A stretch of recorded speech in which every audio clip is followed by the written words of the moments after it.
Rising from the banks of the Clyde lies Dumbarton Rock. On the rock, a broch or fortified round tower house had been built by the ancient peoples who'd lived in the area. The site had commanding views over the neighbouring countryside and presented a natural fortress. When Antonius began his construction of the Roman wall from the Clyde to the Forth, the Antonine Wall, he selected Dumbarton as his starting point, since he could control the west of Scotland and the seas beyond the Clyde.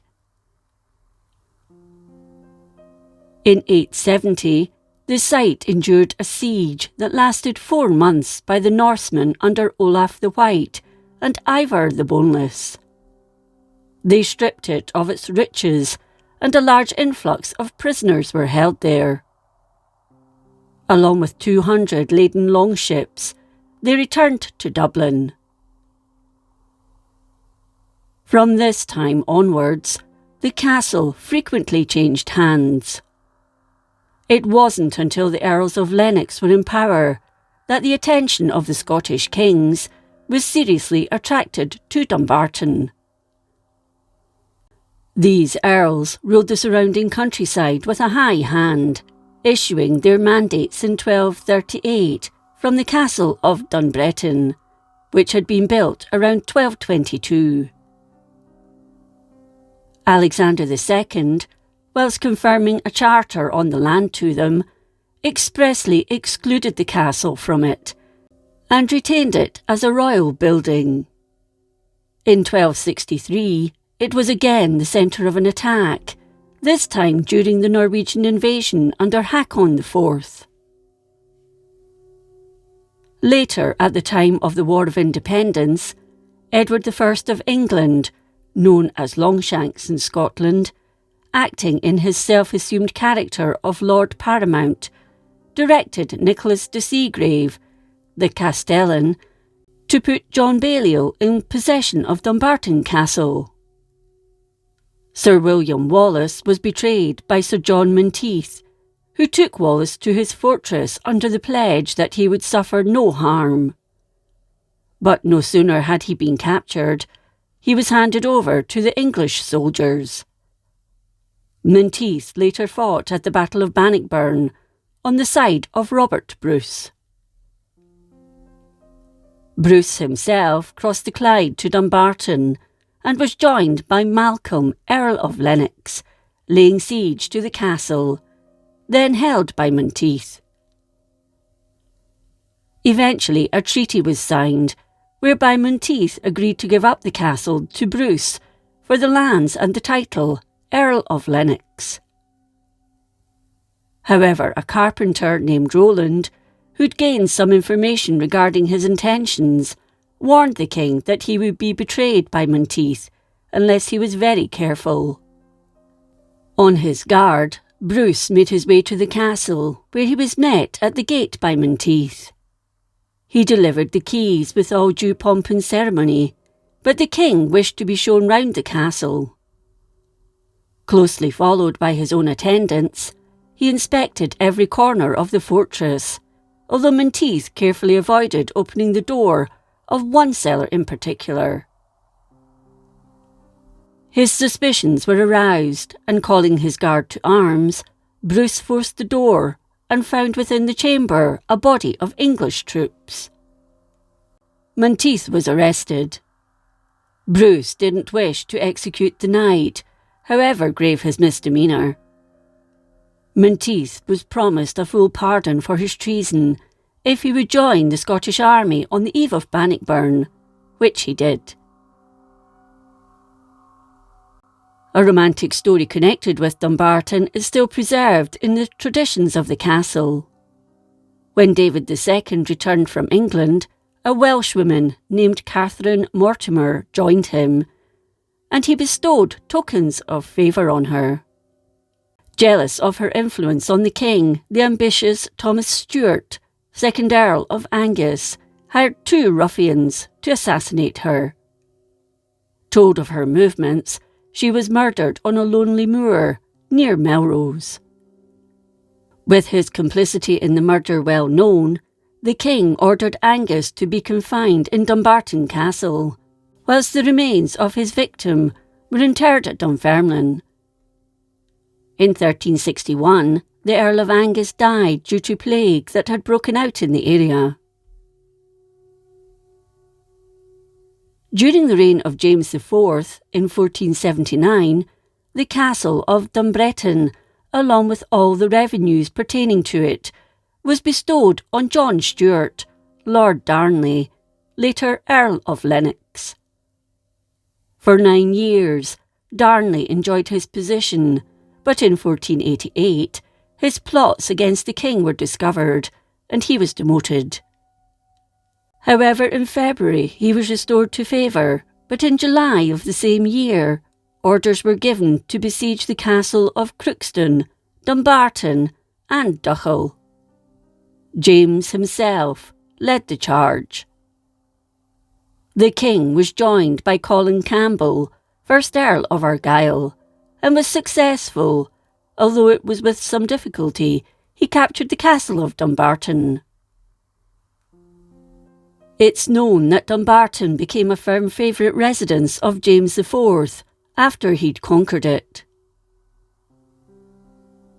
Following the death of James at Flodden, James Hamilton, 1st Earl of Arran, assisted by the Earls of Lennox and Glencairn, attacked Dumbarton successfully one murky, windy night.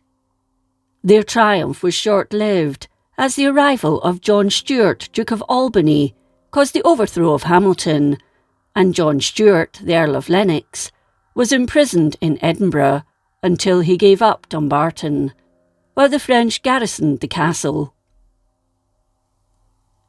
In 1531, James V secured the castle and used it as his base for exploring the west coast.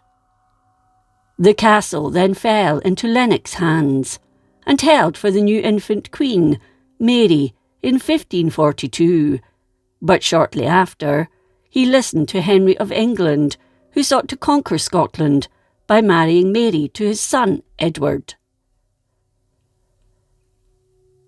Meanwhile, the Chevalier de Brosse had been dispatched from France to Dumbarton with stores and treasures to assist the cause of the Queen, and unaware of the change in the political opinions of Matthew Stewart, 4th Earl of Lennox, he was induced by him to stay in the castle for safety. No sooner had this been done than the Earl quietly took possession of the treasure in the name of Henry VIII and turfed the duped and bewildered Chevalier out of Dumbarton. The young Queen was taken to Dumbarton in 1548, as it was believed it was the most secure shelter for her from the English forces. It was here she suffered an attack of smallpox. In July, she left Dumbarton and sailed to France. She only returned once to Dumbarton Castle in July 1563, where she dined before moving on to Rosdu, home of the Cahuns of Luss. For 3 years after her flight to England in 1568, John Fleming, Lord Fleming, held the castle in her name and defeated those under Regent Murray who attempted to repossess it. However, it was wrestled from him in one of the boldest assaults ever recorded.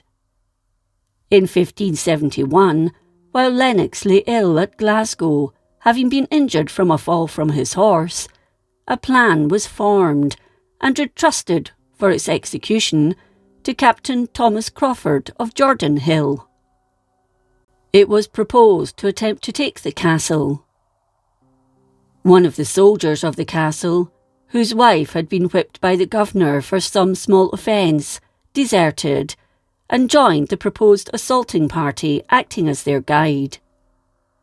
Late in the evening of 1st April, a mist hung over the hilltop, and the band set out on their expedition, marching in single file, the leading party carrying the ladders, keeping together in the darkness by holding a rope, which passed from man to man. Stealthily approaching the base of the rock, they began to tie their ladders together, and to place them in position at the most dangerous parts of the rock.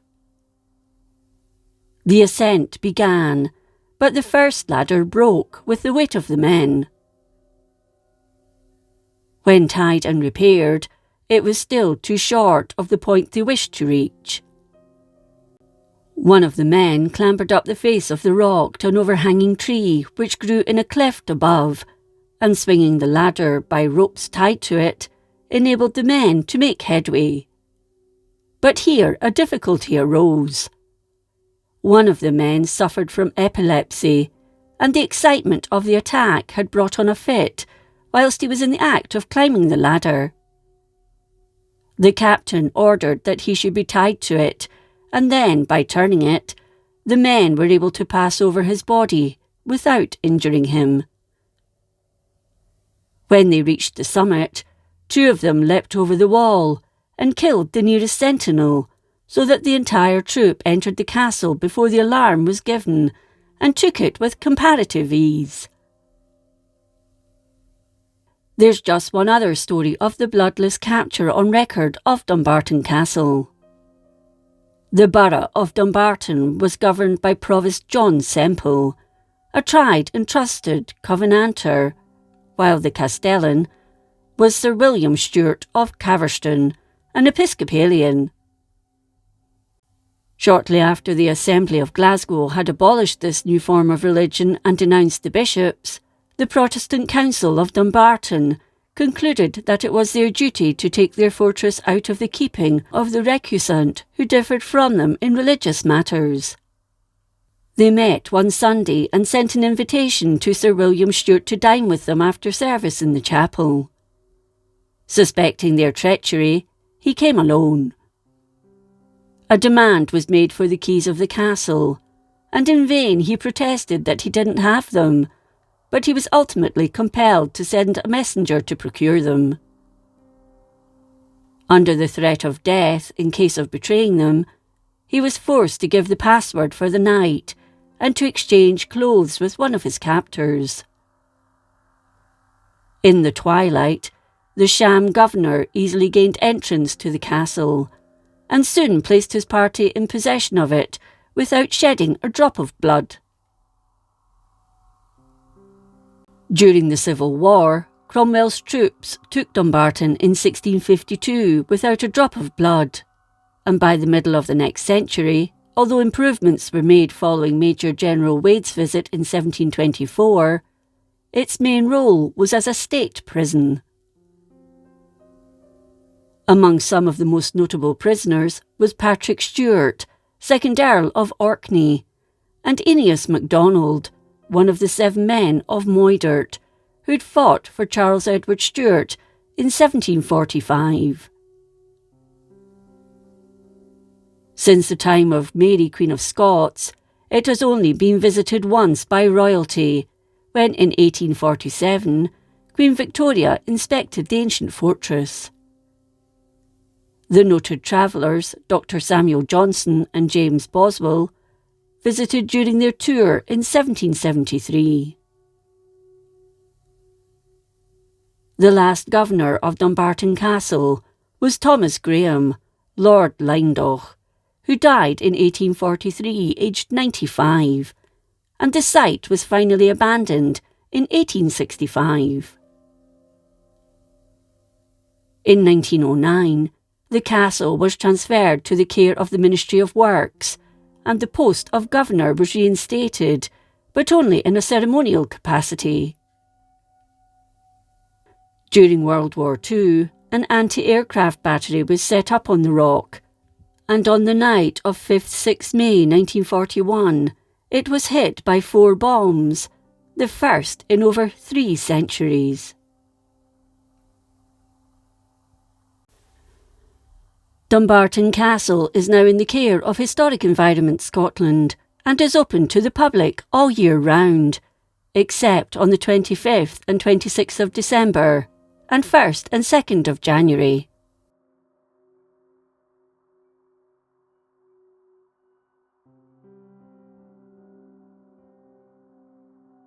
If you enjoyed this episode of Scotland's History, Please like, comment and subscribe. Until next time, thank you for watching.